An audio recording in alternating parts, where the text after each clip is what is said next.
Hey guys, today I want to talk to you about Structure and Style by IEW, which is otherwise known as Institute for Excellence in Writing. And I know this is a writing curriculum that's pretty popular out there. We finally just jumped into it, and I want to share with you today how I use this, because there's many different ways you can use this, right? And I want to share with you how we do it here in our home, and I'm super excited to share that with you.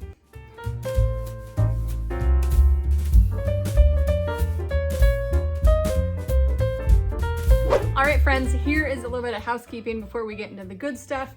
Hi, my name is Ashley. Nice to meet you if you are new here. I love to talk about homeschooling, Charlotte Mason inspired homeschool, and biblically based curriculum. But today for this video, I am teaming up with my friend Yasmine at Mommy on the Move. So you want to go and check her out after you watch this video. But Yasmine had the great idea to gather several homeschool moms to talk about the different parts of IEW.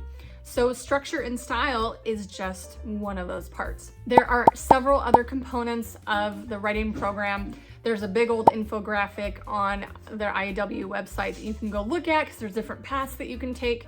And I'm going to share with you the path that I chose to take for this year and how we use it. IEW produces things like the PAL for younger kids, Structure and Style for writing instruction. There is themed writing units and a few other things that I haven't used yet. But if you're interested in learning more about IEW and how it all works, you'll want to check out this playlist. So that'll be linked in the description below, and you can check that out for all the info that you need for today. All right, so here is how I've decided to use Structure and Style for my kiddo this year. This is the program that I'm using for my 4th grader this year. He has never used IEW before. We normally do copy work and narration. If you're Charlotte Mason mama, you'll know what I'm talking about. But I felt like this year my son needed just a little bit of oomph on guidance on how to form, a structured paper and structured paragraph. So we were kind of struggling with that for a while. So that's why I jumped into this.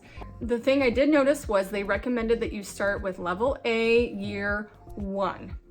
So level A is for this age group here. I think they said it was about ages 8 or 9 to about 11. If your child is 11 to a little bit older, you would start in level B and do the first year. So I know once my son finishes this, he'll probably go into level A, year 2. I'm not in a hurry to finish this. That's my first thing there, because I know this is technically a year program, but it takes up a lot of time. And if you're doing it faithfully and doing it every single day, that's great. You can probably get through with it in a year. But the way I am doing homeschool currently, and the routine schedule that we have with co-op and karate lessons and music lessons, things like that, I don't have the available time to be able to have my son to do this every day. So he works on this Structure and Style once or twice a week. My goal is 2 times. Sometimes it's only once a week, and I am okay with that. So my goal isn't to rush through this. I want him to not hate writing. and especially the age that he's at, he's only 4th grade. And if you want to talk about language arts, philosophy, and all that, I can do a whole nother video on that if you want. I am a former English teacher. I forgot to talk about that. So number 1, I am a former English teacher.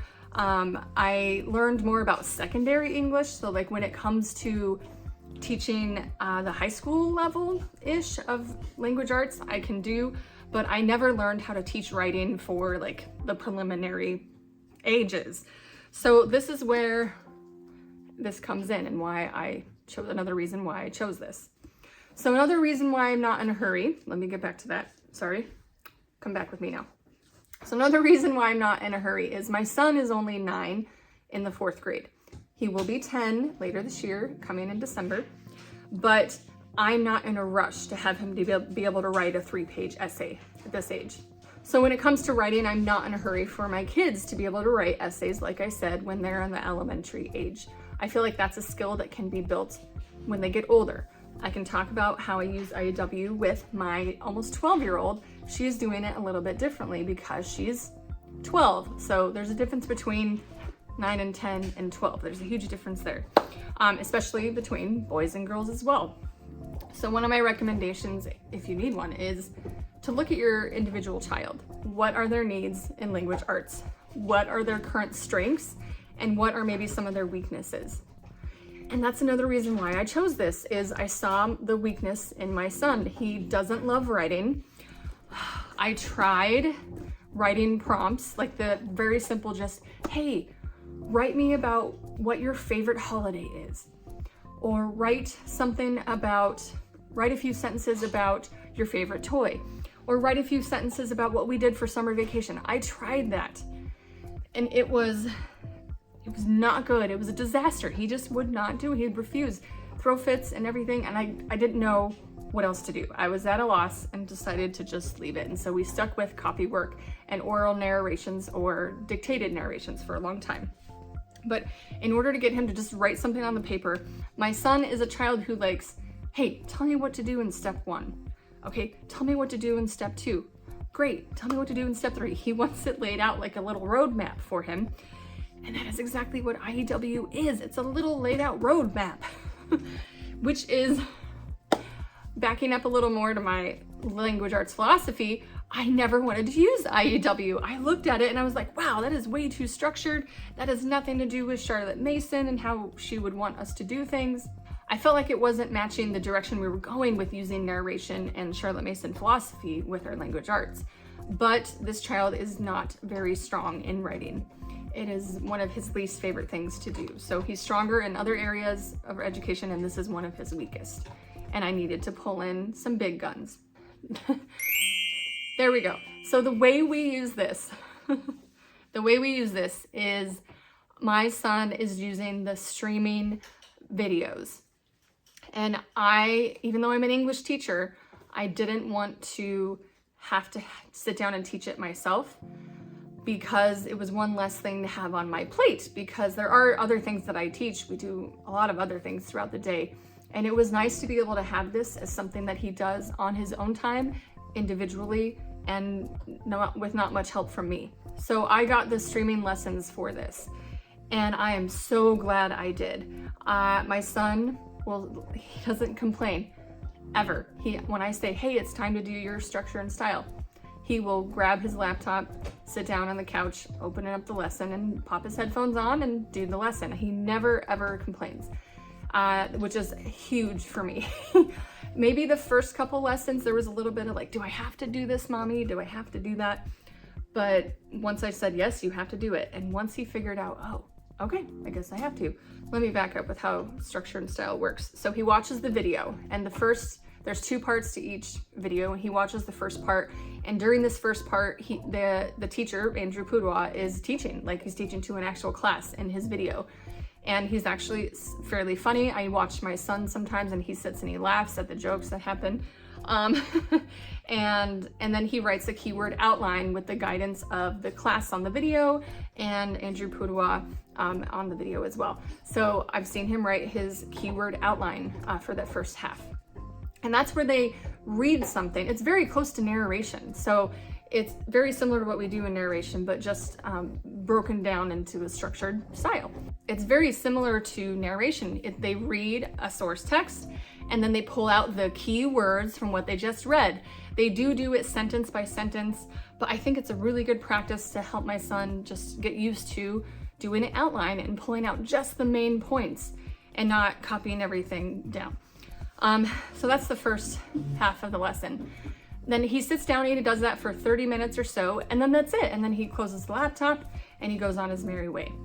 The next time he sits down for his lesson, he does part 2. He will open up his laptop, open up the previous lesson, and start from the point. Thankfully, on the video, it shows you where to stop. It tells you when to start and stop and pause and all that stuff. So he just follows the instructions on the video very well. All right, for the second part of the lesson, he opens up the lesson he already did on the laptop and hits play, and it's ready to go. So then he watches that, follows the instructions throughout all that. So the second part is usually he's being guided to write a summary using his keyword outline. Then he turns off the lesson and goes to the laptop, and then he can type up his summary. And then he prints it out, gets it to me. I look at it, make sure it's okay. I make any corrections, like grammar corrections, things like that, and then hand it back to him and he fixes it. So that is my involvement with Structure and Style. I just make sure he does it. I check his work and then I hand it back to him to fix. And that's it. It's very simple. We've been using it for about 2 months now and I'm very happy with it. This is just a way that you can use Structure and Style. And I want to encourage you, you don't have to use it the same way everybody else is doing it. You don't even have to do it the way that I do, but I'm happy to give you ideas. So please take the ideas that I've used here and run with it and make it your own. And just remember, no homeschool is exactly alike. And I want to be here to encourage you, give you ideas, give you inspiration if you need that. But I'm not here to tell you exactly how to do it. So just a side note, before I let you go, my daughter does use IEW as well. She has never done Structure and Style specifically, but we have thankfully found a local teacher who teaches the class. So she is using the US history writing lessons, and it basically follows the same format where you read something, you write a keyword outline, and then you write a summary off of it, and then you check your summary, and then you fix it. So that's the format that IEW uses for their writing. And I really enjoyed watching her and how she's doing with her writing as well. So if you've got any questions on how my daughter uses it, you can let me know in the comments. If you're interested in learning more about IEW or getting it for yourself, I've got my link in the description, and I would love if you would use that affiliate link and would support me and my family and our homeschool and our YouTube channel here. If you haven't joined our community here at Joyful Noise Learning, I would love for you to consider hitting that subscribe button and and joining us here at this channel. Don't forget to watch the playlist for the IEW parts that everybody's using, and check out Yasmine at Mommy on the Move. You guys are awesome. You rock at homeschooling. Go find his joy among the noise.